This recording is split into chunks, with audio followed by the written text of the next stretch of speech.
ভাটির দেশ বলা হয় বাংলাদেশকে, এবং এই বাংলাদেশকে বলা হয় নদীমাতৃক বাংলাদেশ। কারণ এই ভাটি হওয়ার কারণে পানির গতিপথ পরিবর্তনের জন্য বিভিন্ন সময় বিভিন্ন নদীপথ সক্রিয় হয়ে আমাদের বাংলাদেশ রয়েছে নদীমাতৃক বাংলাদেশ।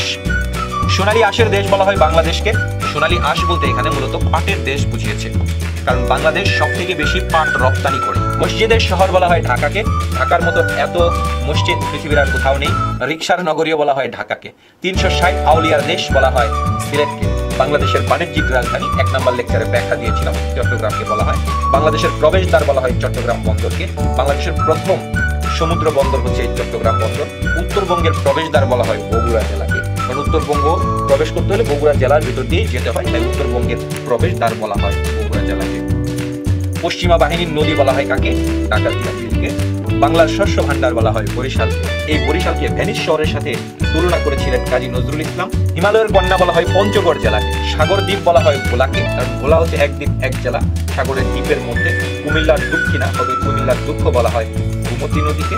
বাংলাদেশের পর্যটনের রাজধানী বলা হয় কক্সবাজারকে। প্রাচ্যের ড্যান্ডি বলা হয় নারায়ণগঞ্জকে। বাংলাদেশের কুয়েত সিটি বলা হয় খুলনা অঞ্চলকে। আর খুলনায় হয় চিংড়ির চাষ। বড় মাপের একটা চিংড়ি, এক একটা চিংড়ির দামে 250-300 টাকা হয়ে যায়, তাই বাংলার কুয়েত সিটি বলা হয় এই খুলনাকে।